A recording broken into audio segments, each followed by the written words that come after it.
Bully Resistance Show is brought to you by Nathan Alfred Insurance, an independent insurance agency located in Vienna, West Virginia. They specialize in auto, home, life, and business insurance. What makes this agency unique is your ability to shop the market for you. The Bully Resistance Show is brought to you by Planet Fitness. Come check out your new and improved Planet Fitness. I'm a member of Planet Fitness, and they have all new strength equipment, tanning beds, rowing machines, and more. Starting at just $10 a month, you can join Planet Fitness, home of the judgment-free zone, where members experience a hassle-free, non-intimidating environment. Please see club or visit planetfitness.com for more information. The Bully Resistance Show is also brought to you by Berkshire Hathaway Home Service Real Estate Center as a part of their community outreach. They truly believe that selling houses is important, but helping make our community a better place to live is even more important. The Bully Resistance Show is also brought to you by Valley Chapel United Methodist Church and United Methodist Church located in Fairmont, West Virginia, worshiping, praying, and living the Word of God as a family. Also want to thank Bobby and Michelle Jones, Jeff Belt, Pamela Sayer, Rick Madison, Connie Pample, Jerry and Karen Gartrell, Crossroads Church. You can help us fight bullying in the public schools and help support the Bullying Resistance Show with David Wells. For more information, go to www.davebond.org. That's www.davebond.org.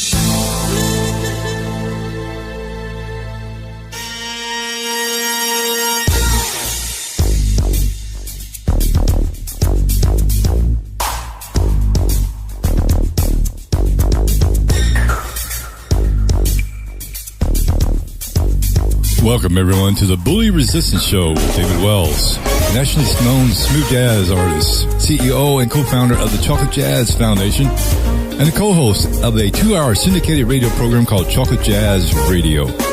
Bully Resistance is a weekly 1-hour show that's a motivational, informative, and inspirational program. We will have interviews with musicians, actors, government officials, politicians, psychologists, counselors, and just average day citizens. Of course, the topics will include making right choices, never giving up, desire, discipline, determination, bullying in public schools, the workplace, and in your community, bully resistance and prevention, self-defense, jiu-jitsu, and current affairs, and much, much more. And if you're ready, we are. Here's your host, David Wells. I want to thank everyone for tuning in to another episode of the Bully Resistance Show with David Wells. My name is David, and today we have a special guest calling in from California. He's released 11 albums. He's a songwriter, producer. He has produced multiple number one hits on the National Billboard Charts and also countless radio staples in the last couple of decades. Also, he is a CEO of a record company and studio owner. So at this time, I want to introduce a friend of mine, Steve Oliver, on the Bully Resistance Show. Steve, thanks for coming on the show. Hey, David. Good to talk to you, my friend. Well, I know it's been, like we were just talking before the interview, it's been a few years, but I'm glad we're able to connect now. But absolutely. Yeah. Well, you know what? I want to go ahead and if you can just give our listeners just a little background about yourself, where you're born, where you're raised, and how you actually started into the music business. Yeah, absolutely. I'm from the Bay Area, San Francisco Bay Area, born and raised up there, and cut my teeth with music up there since I was, preschool. You know, it's funny, when I would go to preschool, my first thought was, I want to bring music to my classroom and share it with the kids. Sure. And it was always a big thing with me. You know, music was just, from birth, that's all I ever wanted to do. So I was real fortunate in that way to have that passion, so early on. And I remember kindergarten doing the same thing, and then it just grew, and, so yeah, and I did that, almost yearly in every class, first grade through sixth, through ninth, pretty addicted to music early on. And then was doing, I was in the jazz band in high school and did all of that. And before I graduated high school, I went on tour and went to Taiwan and Hong Kong and, even in high school. So I was composing and always real active. Always had my own bands, my rock bands growing up. Wow. Just non-stop music, I surrounded myself. After school, I used to go in people's garages and rehearse, instead of going to sports. Right. So that's how into it I was, Steve, I know, and I want to just go ahead and talk to my listeners just for a couple minutes. We all know that school is about to start up, and I'm sure that, there's a lot of kids that are reluctant or I guess dreading to go back because they're afraid of, being accepted or afraid of getting bullied. And what I want to just to tell the listeners is that, they're not in it alone. There's everybody wants to be liked. Everybody wants to go ahead and enjoy school and to learn. And, and I know this, and you probably can relate with this, being bullied when we're going to school. The first few days of school is real crucial. Everybody's on pins and needles. And it's so important to start off your year, walking, into school, just believing in yourself, being confident. And for example, when I'll know this, when I was in my senior year, which was probably the worst year of me being bullied, I remember walking down the hallway with my head down, and I was scared to death. And the only thing that I can really suggest to, the kids that, are nervous about being bullied or being accepted, is to really get involved in any type of program, club, and build friendships right away and build that circle of friends just to, sit with and classes, and also during lunch which was a hard time in my life when I was getting bullied. But Steve, there was a matter of fact, not to get off on a tangent, I was actually online, and I noticed that there were, hundreds of entertainers, musicians. There were actors. Successful businessmen. These are people we all know.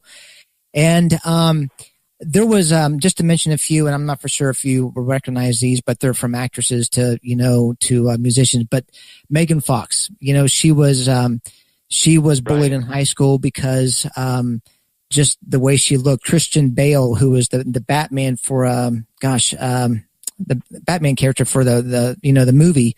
There were kids that were actually bullying him and beating him up because he was he wanted to be in theater. Then you got Mila Kunis was bullied in school because of her funny face, they said. Rihanna was bullied because of her skin color and her breast. Chris Rock was bullied because of his size. But the reason why I'm saying this is that 90% of all bullying that takes place is because of somebody's appearance. And that being said, Steve, can you tell us your story about being bullied in school? How old you were, what grade you were in, why they were bullying you? Yeah, well, I think, it's funny, when I would go to school, the kids would, see that I was kind of tunnel visioned with music. It was just kind of my thing, and I didn't, and I like sports to a certain degree, but it was more of, the camaraderie. I always found I was a catalyst for, putting kind of people together. It was just kind of my nature, so I would see how kids would bully other kids. And, and it always bothered me when I'd see that. And I remember being real sensitive to that, seeing that as a kid, and wanted to help, either help, the kid being bullied or help, the kids. Why are you doing that? What's the deal here? And, and it's funny because, we all jump on bandwagons as kids, we want to be a part of a pack of some kind. And I think, that's all it is being, the accepted thing, of course. And, but I, just always I'd just start talking to people. Hey, do you like music? Do you like, I'd bring up things and it would totally change the dynamic. Sure. And all of a sudden they're not thinking about bullying, they would change, or it said, hey, I would always use music as my catalyst to kind of help in these situations of bullying. And it seemed to work, Right. Because everybody likes music. Yeah. So, not to interrupt you, but I know that, I do workshops on helping kids that are, afraid of being bullied or being bullied. And, And I think, the first thing that we have to realize is being confident in ourselves. But what you were saying is that it sounded like you were able to what we call do like a verbal de-escalation of of a confrontation, and get off on a different subject and relate that the music. But back when you were, going to school, so pretty much if you were bullied or picked on or, isolated out, it was because you were more so in music. Is that what you're saying? Yeah, and I was very focused on that, and I would derail it. In other words, if I saw some negative energy coming my way from another kid, I would be like, wow, this is interesting, like, okay, I just think to myself, and then I would just kind of change the channel, and try to make light of it instead of heaviness, instead of getting mad or, why are you picking on me, and kind of shrink, into that and let them win over, Yeah. It was funny. I remember my brother in school, he bullied me in school because we were 2 years apart. So I remember when I was a freshman, he got a gang of first day of freshman school. And what they did was, let's go get my brother. So he got a couple of his other friends and they grabbed me and threw me in the trash can. Gee. So in front of everybody, it was kind of like an embarrassing moment. But at the same time, I wasn't embarrassed. I was like, okay, right. It's a practical joke. Right. So I didn't take it as they're picking on me, but it was a different thing. But they did do it in front of a bunch of people. Right. So, threw me in a trash can. It's funny now, but, then it was kind of like, okay, first day of freshman school, okay. So was there, let me ask you this. So was there when you saw people getting bullied or when they were sort of just, picking on you or bullying you, was it more than one person or was it just sort of a few people here and there? It wasn't really that, a serious situation where you have one person bullying you every day after day, throughout the whole year? I mean, what kind of situation were you in? Yeah, it wasn't. It's weird. It wasn't at school as much as it was my neighborhood kids. I grew up, and there was one neighborhood boy that was around my age, maybe a little older, maybe a year older than me. And after school, and he would always kind of like, tease, just yell stupid stuff and, just be obnoxious, And then, a couple of times he tried to, pick fights and stuff like that, and then he'd jump on me and, try to hit me and stuff, and, come on, it's not, that kind of stuff. So that would happen after school. Right. And which I found interesting, but it wasn't as much in school. It was just the neighborhood kid, Right. When you were interesting, Steve, when you were actually, going to school in California, when I was going to school, and I've talked with several people that I've interviewed, when I was going to school, I really never heard the word bullying.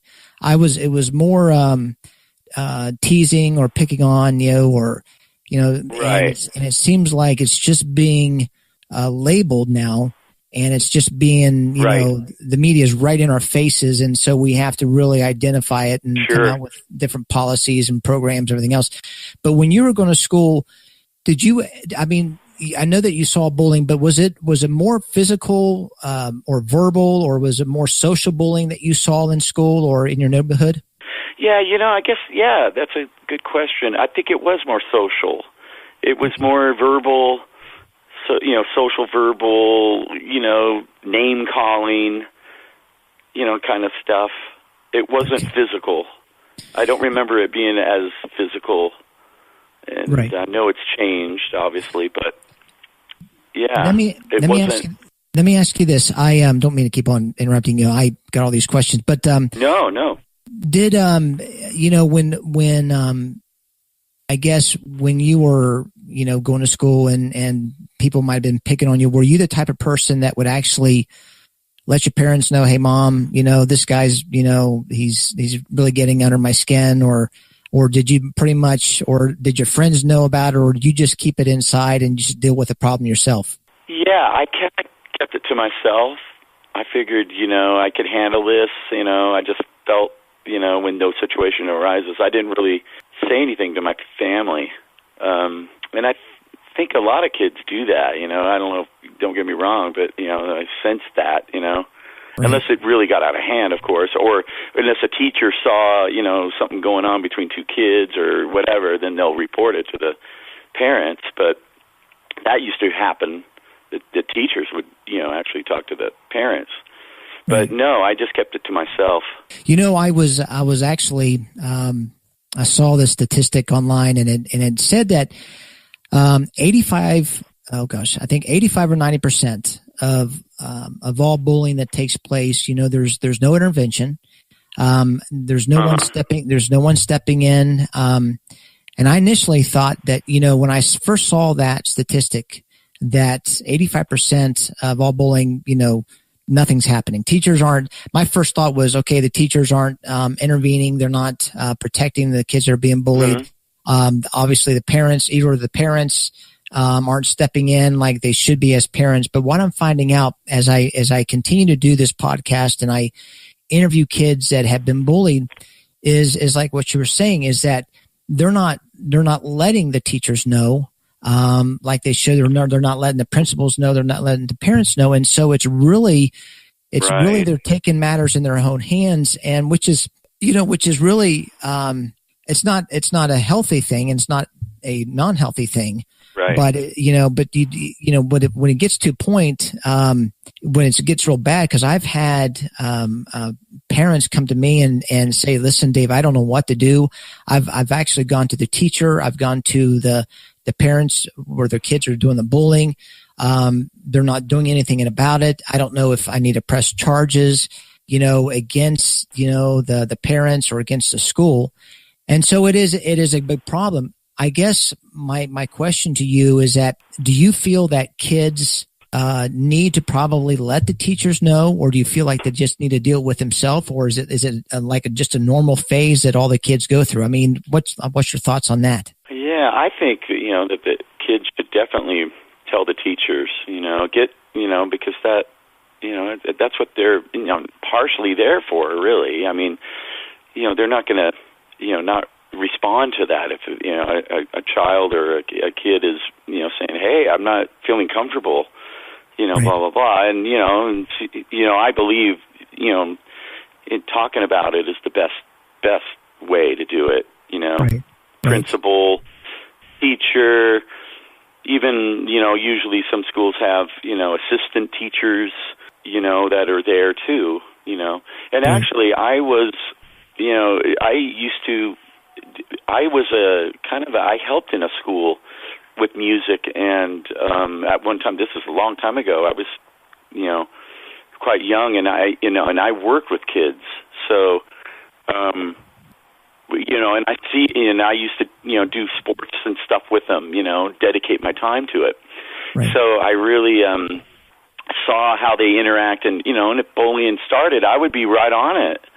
I would tell them, "Hey, no, yeah, hey, stop," But but when you're out, on recess or playing, you have more, resources to instead of being in classroom when you're kind of in mode of teaching, where teachers are, So, but if you're out on recess or playing outdoors and you're in charge of like I was hooking up sports, like playing basketball or baseball or something, and making teams with the kids, and I was doing that sort of stuff.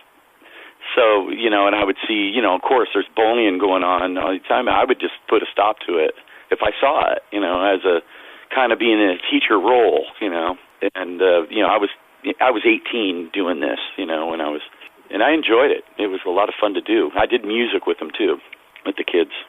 Anyway, I was doing some research in regards to the different states and where actually California was in regards to bullying, and if they had a main issue. And of course, the top 5 states is you got West Virginia, of course, where I'm at. You got Ohio, then Michigan, Louisiana, but it seems like bullying in California was like really low, like maybe number 42. with not as many issues. And I was just wanting to know what you think, why do you think that is? I mean, do you see like bullying on the news or on Facebook, in your area that's taking place, or do you not? And then if they don't, I mean, if there's not that much bullying, can you tell me why you think that is? Yeah, I don't see much on the news about it or Facebook. And I think, California has a lot of, there's a lot to do here and a lot of activities. There's it's just the weather is always nice. So you don't have to deal with, there's more outside programs for kids to do, sports stuff there's just a lot, that it offers. I mean, there's definitely areas that there isn't, out in the sticks, and, there's mountain areas, they're really small towns, where, there's not much to do, of course, but I think a lot of it has to do with the weather. The weather's so nice out in California, and, kids can go outside and play and, do group things. And, it's fun. I just watch my neighbor kids, growing up, we've lived in the same house for a long time, and I've watched them grow, and the neighborhood kids play together, and that's all they've ever done. And now they're, seniors in high school, and I've seen them since they were 1 year old. So it's been kind of neat watching them grow up together and playing, and no issues at all. So yeah, I think California, a lot of it's the weather conditions, Yeah.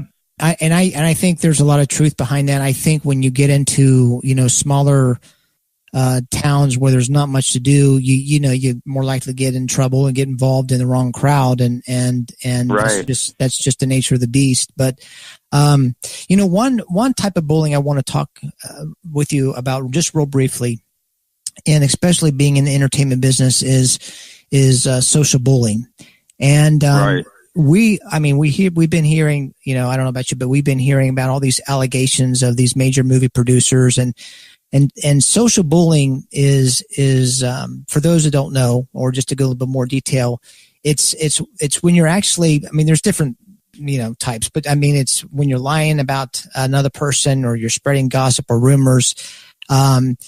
It's maybe situations where, you're encouraging others to turn against someone, and you're either excluding someone, encouraging them to do the same, and damaging someone's reputation. That's more, I guess, social bullying. But since I've been in the music business a few years back, I've heard musicians say, and these are people that I've worked with, where they would say, for instance, well, I didn't get a record deal, but I don't know why this artist did. And then I hear, I'm not getting, much airplay, but this artist is, and I'm not getting opportunities to perform like that artist.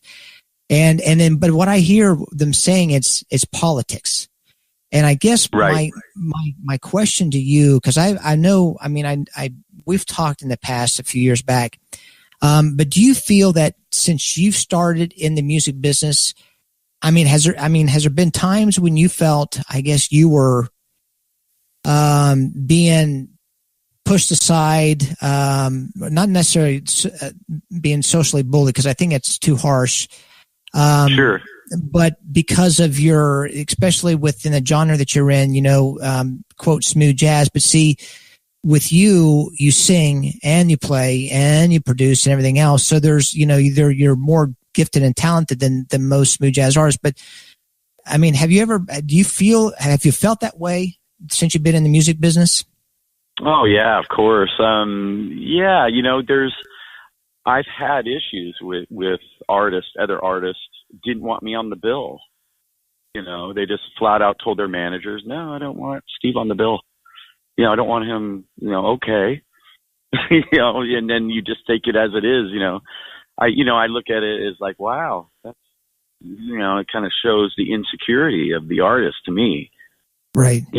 I would never say that, to another artist. No, I don't want to have so-and-so on the bill, just flat out, just saying it, So Steve, so what did you do when you were hearing this from your manager saying, well, they just don't want you on the bill? Was there just, a bunch of frustration involved? I mean, did you just want to do it? Was there a point where you say, I don't have to deal with this. I can do something else. I mean, what were you thinking? No, I was just thinking, I felt bad actually for the artist because, it just showed me that, wow, the insecurity of thinking that, I'm going to, whatever, blow him off the stage or whatever it is. I don't know. It just seemed kind of weird to me. But, artists, I think in general, as you know, most artists are insecure anyway. So you're dealing with, sensitivities of being an artist, from, the tunes you write to the albums, stuff you put out. So there's a lot like today, my album just came out today, actually. It's the album release day for my new record, Illuminate. Which we'll talk about. Yeah. But so there's a lot of, when you're thinking about, the new project's coming out and you're kind of in focus on all these things, trying to make sure it gets out there. But yeah, and I think, artists are just insecure, all, movie stars, everyone's, it's that accepted, everybody wants to be accepted thing. Right. And I think it's the same thing with kids, obviously, I mean, we all went through that. We want to be part of a group or, friends with this friends and, accepted. And it's, right. and as being an artist, as that kind of never goes away, Right. You want to be accepted and have people enjoy what you do musically, Yeah. And I think that, like you said, most musicians are insecure, and then you hear this saying, you're only as good as your last single. And then, when you don't get airplay, for a while, you start rethinking, okay, am I even supposed to be doing this? And then, and I just, I know that you have been probably the most persistent or ambitious musician. I mean, you're always out there. You're always producing CDs. You're always working, and you can tell it's your passion. And, yeah.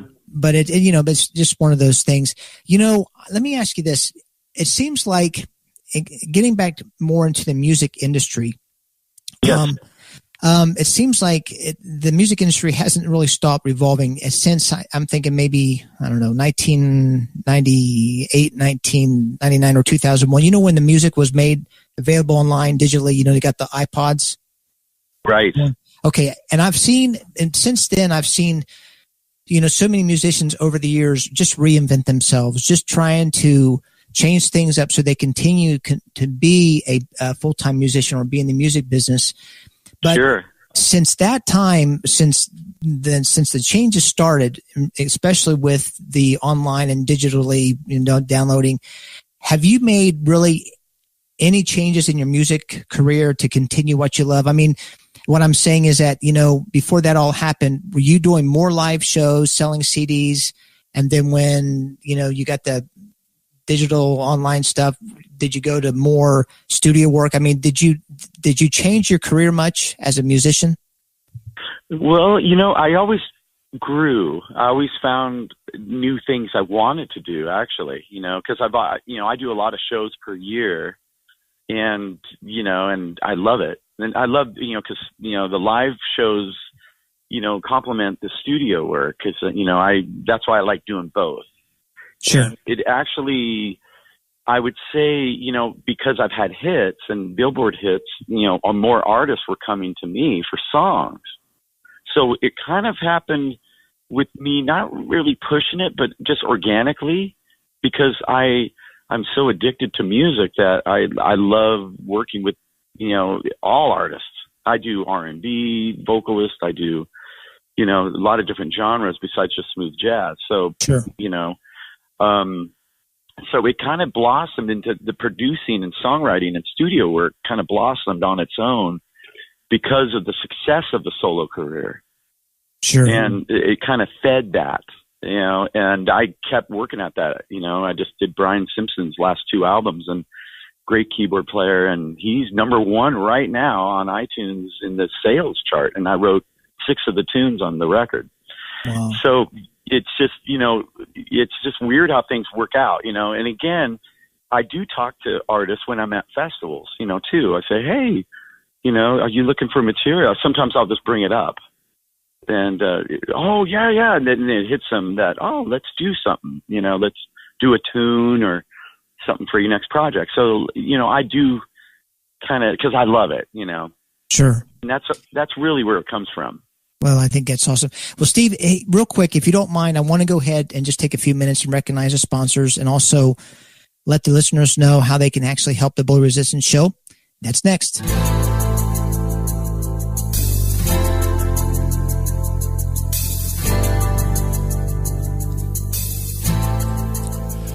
Bully Resistance Show is brought to you by Nathan Alfred Insurance, an independent insurance agency located in Vienna, West Virginia. They specialize in auto, home, life, and business insurance.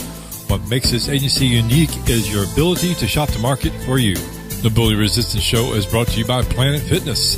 Come check out your new and improved Planet Fitness. I'm a member of Planet Fitness, and they have all new strength equipment, tanning beds, rowing machines, and more.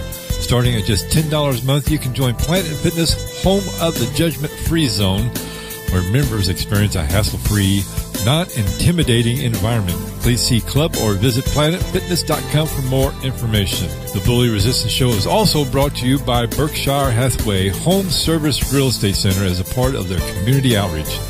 They truly believe that selling houses is important, but helping make our community a better place to live is even more important. The Bully Resistance Show is also brought to you by Valley Chapel United Methodist Church and United Methodist Church located in Fairmont, West Virginia, worshiping, praying, and living the Word of God as a family. Also want to thank Bobby and Michelle Jones, Jeff Belt, Pamela Sayer, Rick Madison, Connie Pample, Jerry and Karen Gartrell, Crossroads Church. You can help us fight bullying in the public schools and help support the Bully Resistance Show with David Wells. For more information, go to www.davebond.org. That's www.davebond.org. Thanks for tuning back in to the Bully Resistance Show with David Wells. My name is David, and today we've been talking to Steve Oliver from California. As I mentioned at the beginning of the show, he's released 11 albums. He's a songwriter, producer. He has produced multiple #1 hits. Also, he's a CEO of a record company and studio owner.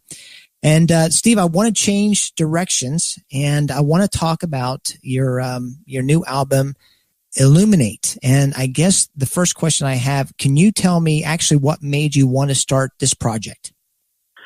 Yeah, well, my last album was a vocal album. It was all lyrics, kind of in the style of Sting and because I've, after 10 or 9 albums at that time, I figured it's time to do a full. I've been a singer-songwriter, so I always put a couple of vocal songs on every instrumental project.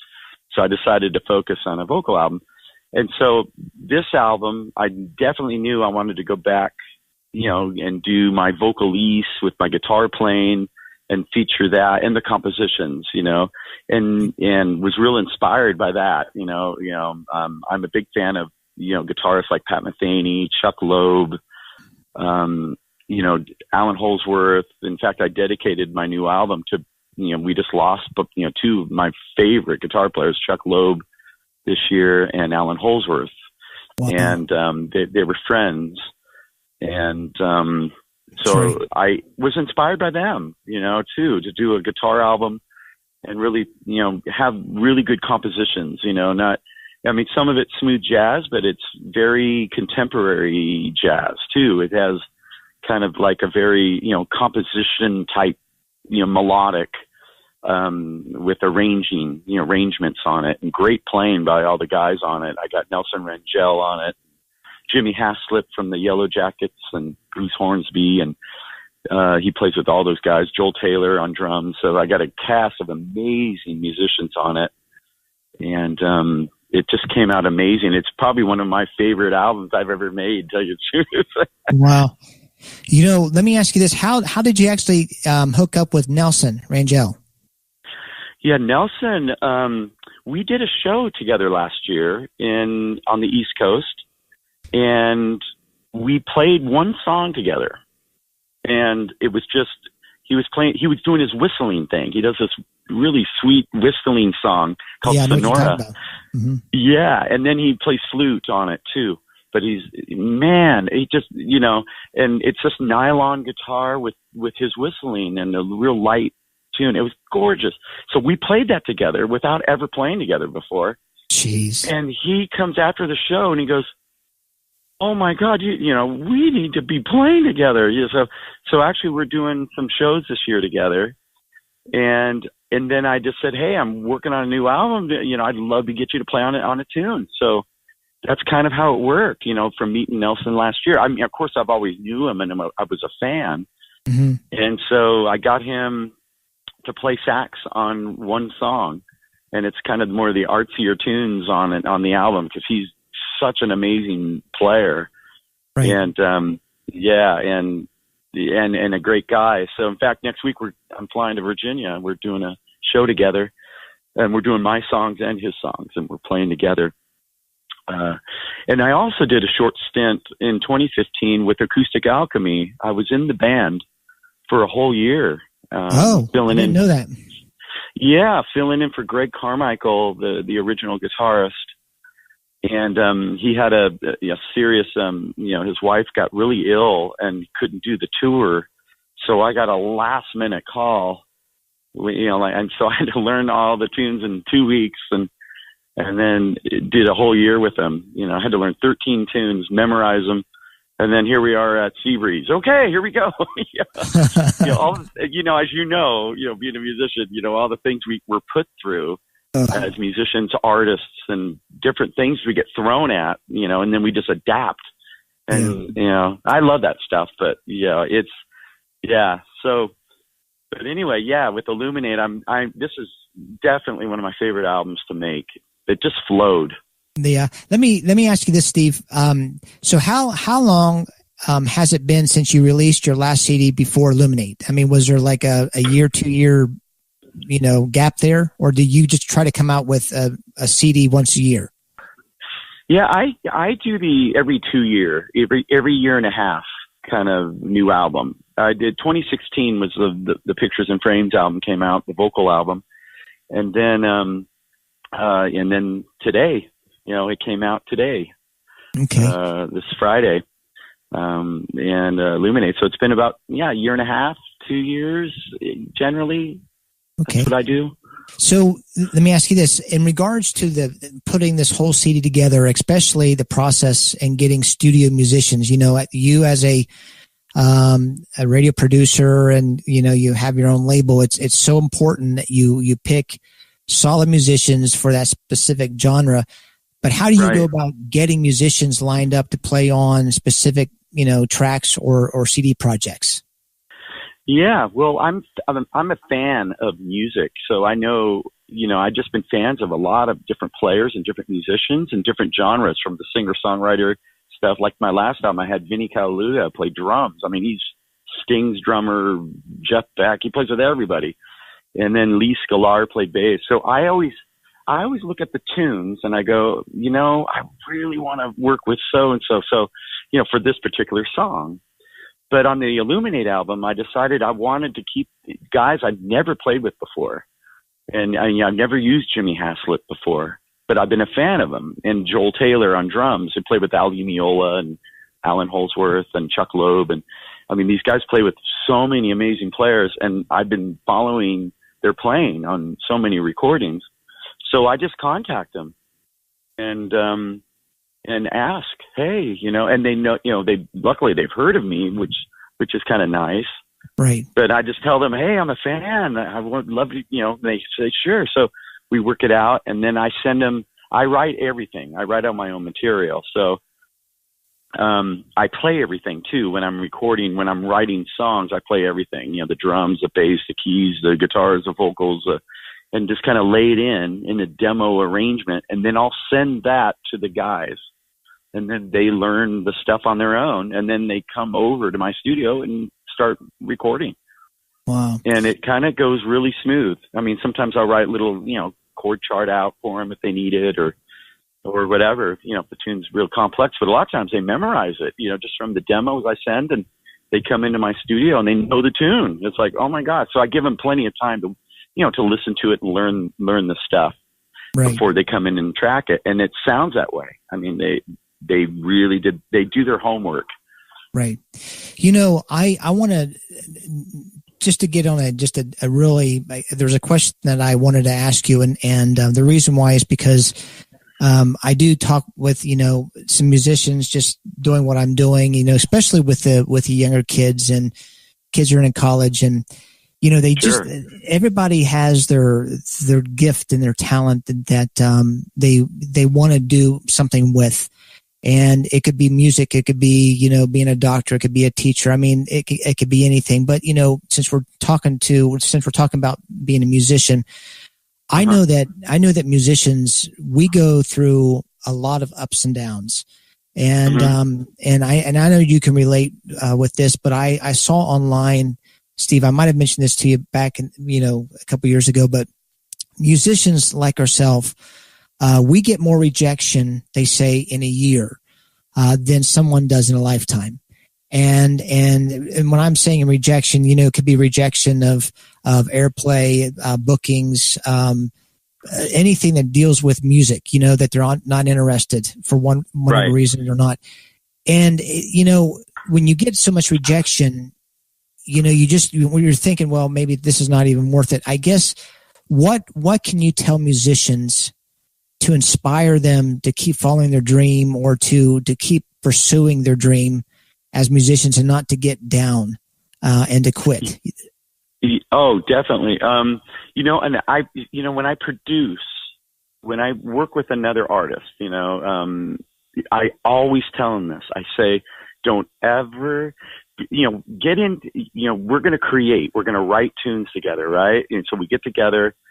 And I always say this, I would say, don't lose your passion. Like when you were 10 years old and you just love, whatever it is you like to do, you just love it. Don't lose that 10-year-old passion, even when you're an adult, because, that'll keep you driving forward, pushing forward. And I've never lost that. And I think that's what keeps me from not derailing. Every time I just pick up my guitar and start playing and singing or whatever, I'm back to being 10 years old again, or 9 years old, or, because that's how it makes me feel. So I always encourage artists not to lose that, because a lot of times we get, beat up by the industry, which happens to everybody, in this industry. It's just part of the drill, So which way it gets you to keep being inspired. And I'm all about trying to inspire people. And when I get together, they come over to my studio and we're writing a tune together for their project. I'm like a 10-year-old kid. Oh, let's do this. Let's try this. Oh, because it's an open playing field. It's like, you think it, let's try it. And then that engages the person. And then all of a sudden they're not worrying about anything. They're not worrying about, oh, we got to write a hit, or no. Just be creative for creative purposes and let that be the driving force. Don't worry about, oh, we got to write hits. And, if you think that, it's not going to happen. Right. So I always try to keep that, open, and keep that passion alive of creativity and being youthful in your thoughts. Yeah. That's good. That is awesome. I will say this, I mentioned before the interview, one of my board directors is Mark Spencer. He's actually an attorney in Birmingham, Alabama.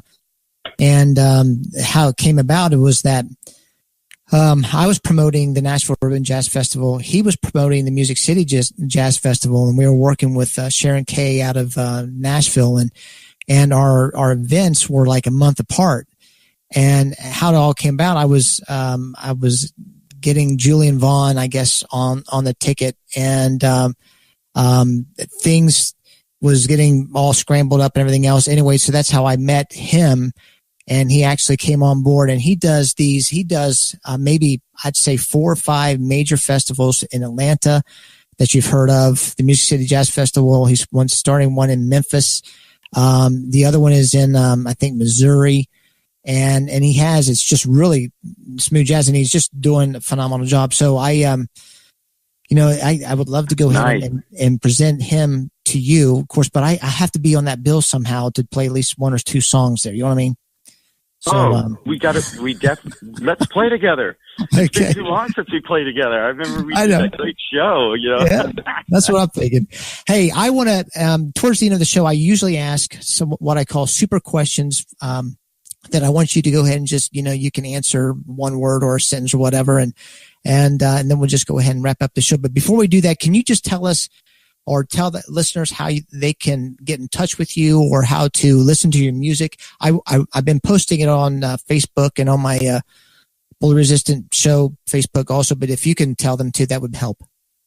Oh, great. Well, I have a great website. It's updated weekly. It's at steveolivermusic.com. And my music's everywhere. It's on Spotify. The new album just came out today, Illuminate, on Spotify, and it's on Amazon, iTunes, Pandora, and streaming is, the way to go. I know a lot of people are doing that. So Spotify and Pandora are great. Right. And, and we're doing a CD release party in Vegas, actually. I'm doing a show with my band next week. I'm going to Virginia next week. So a lot of touring this year. That's good, with man. the new album. Yeah. I'm so happy for you, Steve. Okay, first question is, what's one word that best describes you? Optimistic, positive. Actually, that's two words, but that's perfect. It seems like you would be good for anybody, for just good therapy for any musician that's been on there, just to be inspired and uplifted. I have, as I'm talking to you anyway. Thank you. You're welcome. What is one of your biggest pet peeves? It could be when you're on the road with a band. It could be recording. It could be with your wife, anything. One of my pet peeves is when people don't signal in their cars when they turn into another lane. That's a pet peeve. I hate that. Do you? Yes, they just move over their car and they don't signal. Oh, okay. Okay. Next question. What natural gift would you most like to possess besides music? Oh, natural gift. It's a little trick one. Yeah, that is a trick one. Natural gift. Maybe be a better gardener. Really? Yeah. Gosh, man. I love doing yard work and landscaping around my house. If you'd see you could tell. Yeah, man. Oh, sweet. I love it too. I'm trying to get better at it. Just like I'm not. That's awesome. Well, I guess we just lost Steve on the phone connection. But anyway, that's about all that we have for the Bully Resistance Show with David Wells. Before I go, I just want to thank again Steve for coming on the show and also the sponsors for supporting the Bully Resistance Show. Also, I want to encourage all the listeners, if you have time, just to go on my website at www.davebond.org, and you can subscribe to the Bully Resistance Show. When you subscribe, you'll just be getting notices that we come out with new shows and to keep you updated. So until next time, thanks for listening.